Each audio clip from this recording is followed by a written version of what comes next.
শিক্ষার্থীবৃন্দ, তোমরা অবশ্যই ভালো আছো। আজকে অনলাইন ক্লাসে তোমাদের সবাইকে স্বাগতম। আমরা গত ক্লাসে বৃত্তের বিভিন্ন সূত্রাবলী নিয়ে আলোচনা করেছিলাম এবং একটা সমস্যার সমাধান করেছিলাম, এবং তোমাদেরকে বলা হয়েছিল বাড়ির কাজ হিসাবে কিছু করার জন্য। তোমরা এগুলা করবা এবং সংরক্ষণ রাখবা।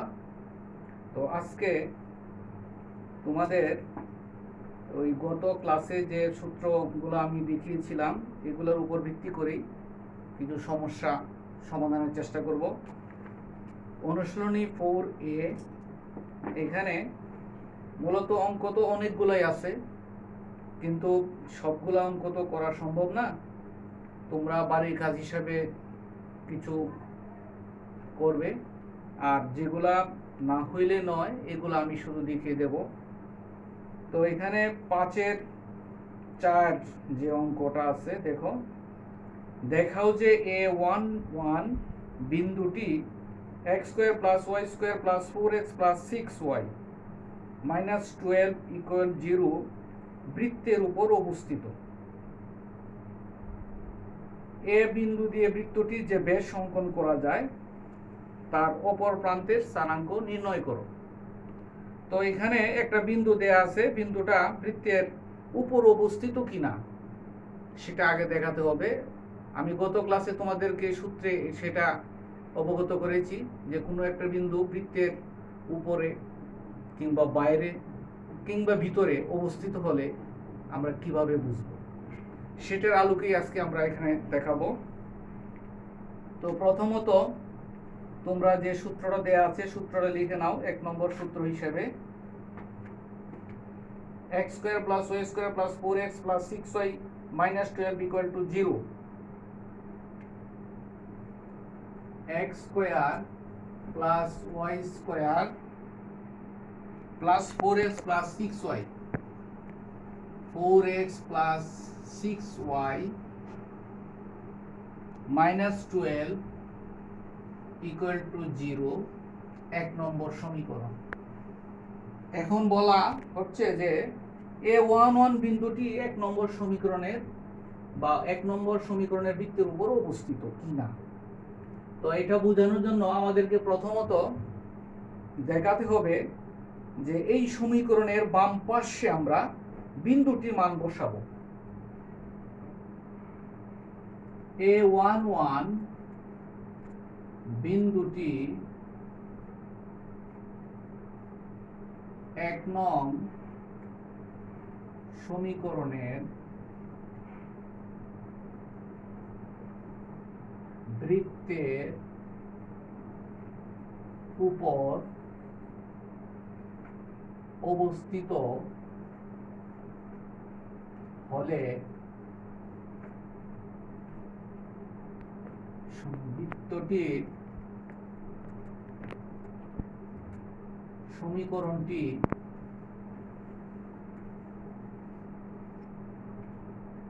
A11 বিন্দুটি দ্বারা সিদ্ধ হবে।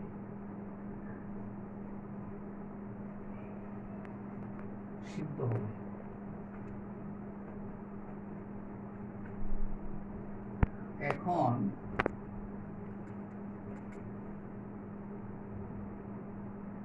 সমীকরণটির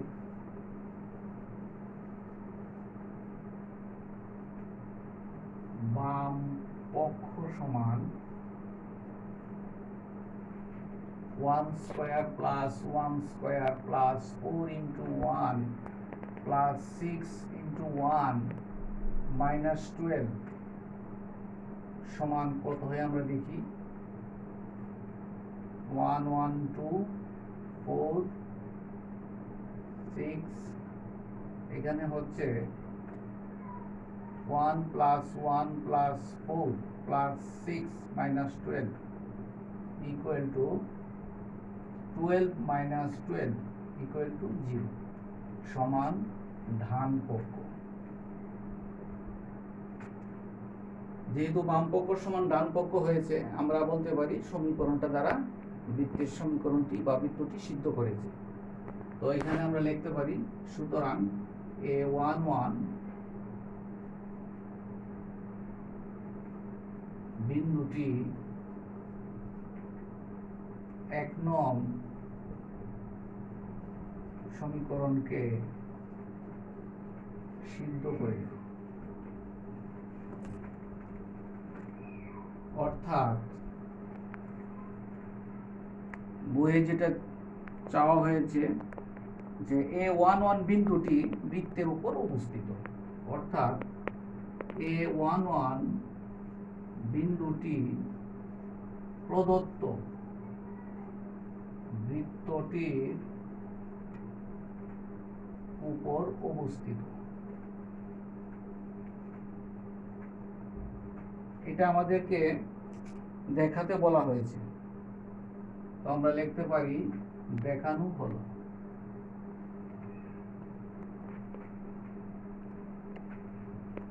তারপরে যে জিনিসটা এখানে চাওয়া হয়েছে যে এ বিন্দু দিয়ে বৃত্তটির যে ব্যাস অঙ্কন করা যায়, এ বিন্দু দিয়ে বৃত্তটির যে ব্যাস অঙ্কন করা যায় তার অপর প্রান্তে স্থানাঙ্ক নির্ণয়। এখন একটা বৃত্ত যদি হয় এই ধরনের, আমরা বৃত্তটাকে যদি কল্পনা করি,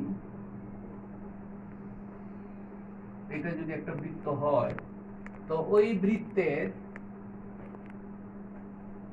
একটা বিন্দু A11 দেয়া আছে। তো বলা হচ্ছে যে এ বিন্দু দিয়ে বৃত্তটি যে ব্যাস, আমি এই বিন্দুতে ব্যাসটা অঙ্কন করলাম, সেটার অপর প্রান্তকে যদি আমি বি দ্বারা চিহ্নিত করি, আর এটাকে যদি আমি এক্স ওয়াই বলি, অথবা আমি আলফা বিটা দিই, তখন আমার এই বি বিন্দু স্থানাঙ্কটা বের করতে হবে। আমরা জানি যে কোনো একটা ব্যাসের মধ্যবিন্দু অর্থাৎ কেন্দ্র হবে সেটার মধ্যবিন্দু, অথবা মধ্যবিন্দুটি হবে কেন্দ্র। তো এই হিসাবে এই বৃত্তের আমরা কেন্দ্রের স্থানাঙ্কটা বের করে নিব। এখন x square plus y square plus 4x plus 6y minus 12 equal 0, বা x square plus y square plus 2 into 2x plus 2 into 3 into y minus 12 equal 0। তো এইখান থেকে আমরা কেন্দ্রের স্থানাঙ্কটা বের করে নিতে পারি। সুতরাং বৃত্তটির কেন্দ্রের স্থানাঙ্ক, তো তোমরা অবশ্যই ওই সূত্র যেটা আমি কালকে দেখিয়েছিলাম গত ক্লাসে, তো ওই সূত্রের মধ্যেই ছিল কেন্দ্রের স্থানাঙ্কটা এখান থেকে বের করার প্রক্রিয়া, মাইনাস জি মাইনাস এফ। তো এখানে আমরা মাইনাস যদি বসাই দিই, এখানে জি এর স্থলে -2 -3, তো কেন্দ্রের স্থানাঙ্কটা আমরা পেয়ে গেলাম। সি যদি দিই এটাকে -2 -3, যেহেতু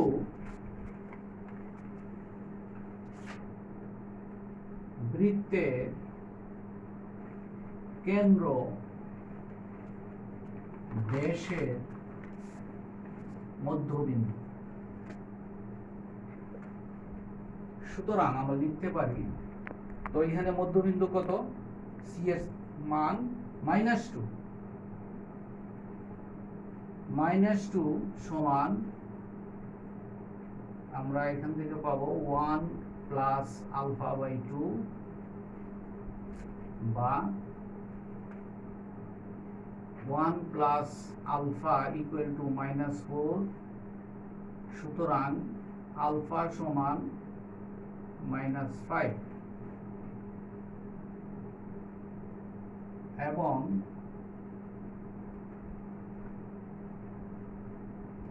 -3 সমান 1 প্লাস বিটা বাই 2, বা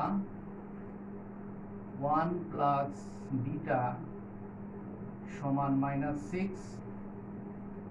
সুতরাং বিটা সমান -7। তো এখানে আমাদের অপর প্রান্তের স্থানাঙ্কটা চাওয়া হয়েছে। তো আমরা এখন লিখতে পারি যে অতএব আমরা লিখতে পারি অতএব আমাদের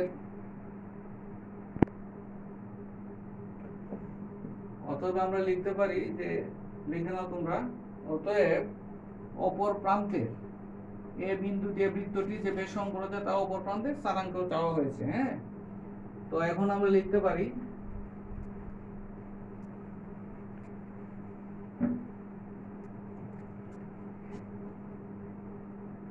অতএব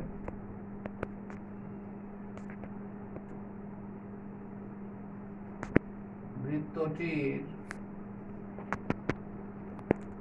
অপর বৃত্তটির ব্যাসের অপর প্রান্তের স্থানাঙ্ক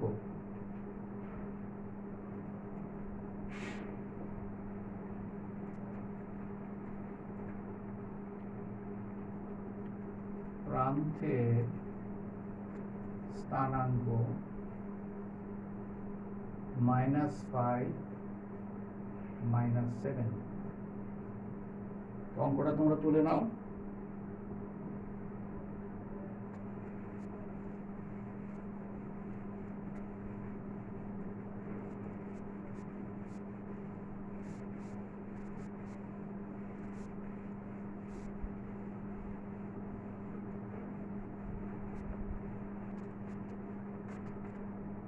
অপর প্রান্তের স্থানাঙ্কটা পেলাম। তো তোমরা অবশ্যই বিষয়টা বুঝতে পেরেছো। তো তোমাদের কোনো কথা থাকলে তোমরা সেগুলো নোট করে রাখবে এবং যখন সরাসরি ক্লাস হবে তখন আমাদেরকে জিজ্ঞাসা করবে। তো তোমাদেরকে একটা বলা দরকার যে তোমরা প্রত্যেকটা চ্যাপ্টারের বা অনুশীলনীর আগে যে উদাহরণের অঙ্কগুলো লেখা আছে বা করা আছে বইয়ের মধ্যে, এগুলো সবগুলো তোমরা নিজেরা করে নিবে এবং দেখে নিবে। তো এখন আমি অন্য একটা অঙ্ক বা সমস্যার দিকে যাই। দেখো, তো এখানে দেখো 10-এর অঙ্কটা, একটি বৃত্ত মূল বিন্দু দিয়ে যায় এবং এক্স ও ওয়াই অক্ষের ধনাত্মক দিক হতে যথাক্রমে 3 ও 5 অংশ ছেদ করে। একটি বৃত্ত মূল বিন্দু দিয়ে যায়, এটা হচ্ছে তোমাদের অনুশীলনী 4 এর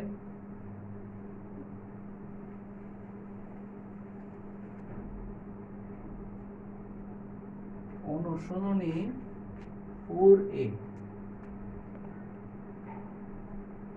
অঙ্ক নম্বর হচ্ছে 10 10। তো এখানে বলা হয়েছে যে একটি বৃত্ত মূল বিন্দু দিয়ে যায় এবং এক্স ও ওয়াই অক্ষের ধনাত্মক দিক হতে যথাক্রমে 3 ও 5 অংশ ছেদ করে।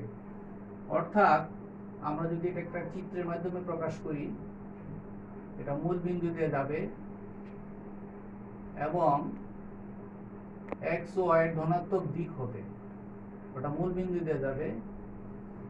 এটাকে যদি এ দিই, এটাকে যদি বি বিন্দু দিই আমি, তাহলে এক্স অক্ষ থেকে 3 অংশ, অর্থাৎ এখান থেকে পর্যন্ত পরিমাণ 3, তাহলে এটা হবে বিন্দুটার স্থানাঙ্ক হবে 30। আর বি এর ক্ষেত্রে এখানে 5 অংশ, তো এখান থেকে এ পর্যন্ত 5 যদি হয় তাহলে বি বিন্দুর স্থানাঙ্কটা হবে 0.5। তো এখন বলা হচ্ছে এই ধরনের যে একটি বৃত্ত মূল বিন্দু দিয়ে যায়। তো আমরা লিখে নেই, দেখো তোমরা লিখে নাও। আমরা জানি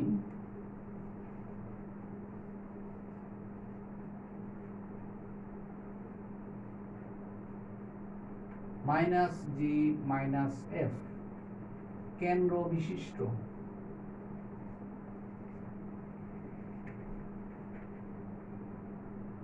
বৃত্তের সাধারণ সমীকরণ।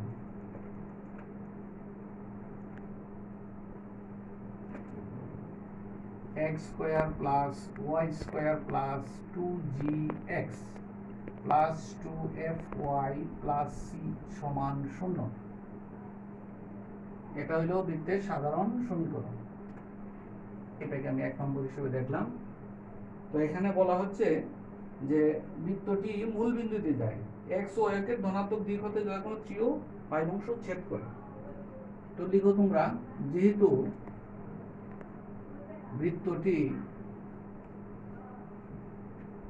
বৃত্তটি মূল বিন্দু দিয়ে যায়, মূল বিন্দু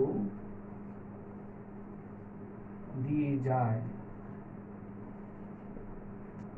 বৃত্তটি এবং x ও y অক্ষের ধনাত্মক, তো ধনাত্মক দিক হচ্ছে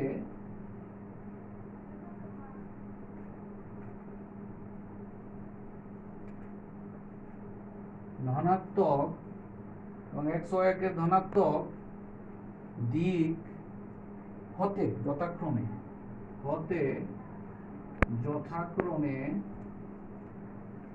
3 ও 5 অংশ ছেদ করে, 5 অংশ ছেদ করে, 3 ও 5 অংশ ছেদ করে। তো এখন যেহেতু 3 ও 5 অংশ ছেদ করেছে, তো এই হিসাবে আমরা আগেই লিখে ফেলেছি যে এ বিন্দু স্থানাঙ্ক 30 আর বি বিন্দু স্থানাঙ্ক, কারণ এখানে এই পর্যন্ত 3, এই পর্যন্ত 5, তো এত অংশ ছেদ করে। অতএব তো যেহেতু এত অংশ ছেদ করেছে, কাজেই বিন্দুটি ও 0 0 বলতে আমরা মূল বিন্দু বলবো, আর এ বিন্দু আর বি বিন্দু তো আমরা পেয়ে গেলাম। অতএব মনে করি বৃত্তটি ও 0 0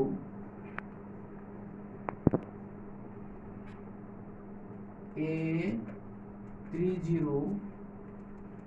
ও B05 বিন্দু ত্রয় দিয়ে অতিক্রম করে। তাহলে এই 3টা বিন্দু দিয়ে অতিক্রম করবে। এই 3টা বিন্দু দিয়ে অতিক্রম করলে আমরা ওই 1 নম্বর সমীকরণটাকে সিদ্ধ করাবো। তো যেহেতু 3টা বিন্দু দিয়ে অতিক্রম করে, তো আমরা লিখতে অতএব মনে করি বৃত্তটি এত এত বিন্দু অতিক্রম করে। এখন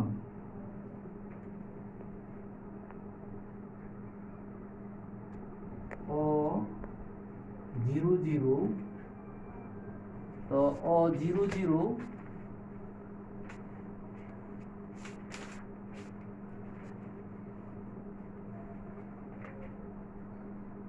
বিন্দুর জন্য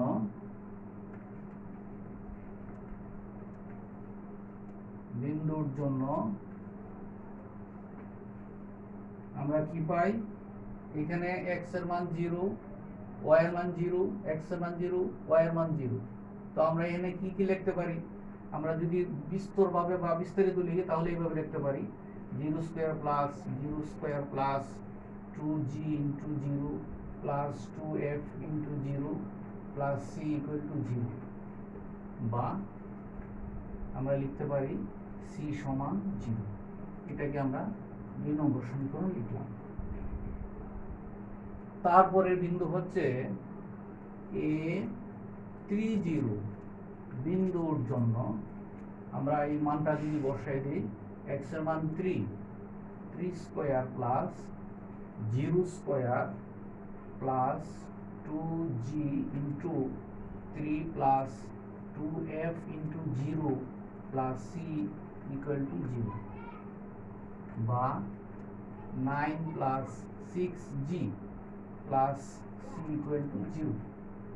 তো এখানে আমরা আরেকটি সমীকরণ পেয়ে গেলাম। তো সমীকরণটা হচ্ছে 9 plus 6g plus c equal to 0। এটাকে আমরা 3 নম্বর সমীকরণ দিলাম। তারপরের যে বিন্দু আছে B05 বিন্দুর জন্য আমরা লিখতে পারি x এর মান 0, y এর মান 5। তাহলে 5 এখানে আমরা যদি লিখি তো x এর মানটা 0 আসতেছে 0 square plus 5 square plus 2g into 0 plus 2f into 5 plus c equal to 0। তো এটাকে আমি লিখতে পারি 25 plus 10f plus c equal to 0। তো এখানে আমাদের আসছে 25 plus 10f plus c equal to 0। এটা হলো 4 নম্বর সমীকরণ। তো এখন আমরা তোমরা উপরে এগুলো লিখে নাও। এখন আমরা ক্যালকুলেশন করব। সমীকরণ 2 ও 3 হতে পারে। সমীকরণ 2 ও 3 হতে পারে। তো 2 নম্বরে c এর মানটা আমরা যদি 3 এ বসায় দেই তাহলে কি আসছে 9 প্লাস 6g, 9 প্লাস 6g আর c এর মান 0। হ্যাঁ, তাহলে এটার মান আসছে 9 প্লাস 6g সমান 0 বা 6g সমান -9 বা g সমান -9/6। সুতরাং g সমান -3/2। তো আমরা g এর মান পাইলাম -3/2। অনুরূপভাবে আমরা যদি সমীকরণ 2 এবং 4 হতে পাই, সমীকরণ 2 ও 4 হতে পাই, তো এখানে আমরা যদি মান বসায় দিই তাহলে আমাদের আসতেছে 25 প্লাস 10f সমান 0 বা 10f সমান 25 মাইনাস বা f সমান -25/10।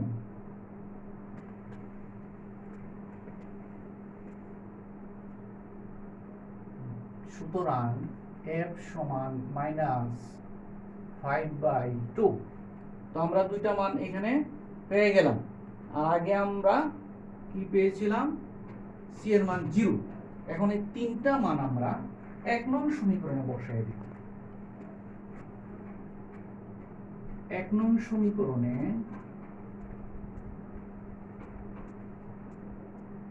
g f ও c এর মান বসাই। তো 1 নম্বর সমীকরণ ছিল x² plus y² plus 2 into g। g এর মান কত পেলাম আমরা? -3/2 x প্লাস 2 ইন্টু f এর মান পেলাম -5/2 y আর এখানে c এর মান তো 0 ইকুয়াল টু 0 বা x² আমরা একবারে ফিনিশিং দিয়ে দিতে পারি। সুতরাং x² প্লাস y² -6 সেটা কাটা যাবে 2 দ্বারা -3x -5y সমান 0। তো আমাদের সমীকরণটা আসছে x² plus y² -3x -5y equal to 0। তো এটাই আমাদের চাওয়া হয়েছিল। তো তোমরা লিখে নাও। অতএব নির্ণেয় বৃত্তটির সমীকরণ x² plus y² -3x -5y সমান 0। তো তোমরা নিশ্চয়ই অঙ্কগুলো বুঝেছো। তারপরও কারো কোনো সমস্যা থাকলে তোমরা নোট রাখবে। তো তোমরা বাড়ির কাজ হিসাবে তোমাদের উদাহরণের অঙ্কগুলো থাকলো, এগুলা খুব ভালো করে দেখবা। কারো কোনো যদি সমস্যা থাকে এগুলো আমাকে দেখানোর জন্য নোট করে রাখবা। হ্যাঁ, তোমাদের যে কোনো প্রশ্নের সমাধানের জন্য আমি প্রস্তুত। আর তোমরা যেহেতু এক মহা বিপর্যয়ের সম্মুখীন তোমরা প্রত্যেকেই নিজেকে সেফ রাখবে, এবং তোমাদের সেফ রাখার জন্যই মূলত প্রতিষ্ঠানগুলো বন্ধ রাখা হয়েছে। ঘর থেকে বের হবে না, সাবধানে থাকবে, সবসময় হাত ধুইবে এবং পরিষ্কার পরিচ্ছন্ন থাকবে। সবাই ভালো থেকো। আল্লাহ হাফেজ।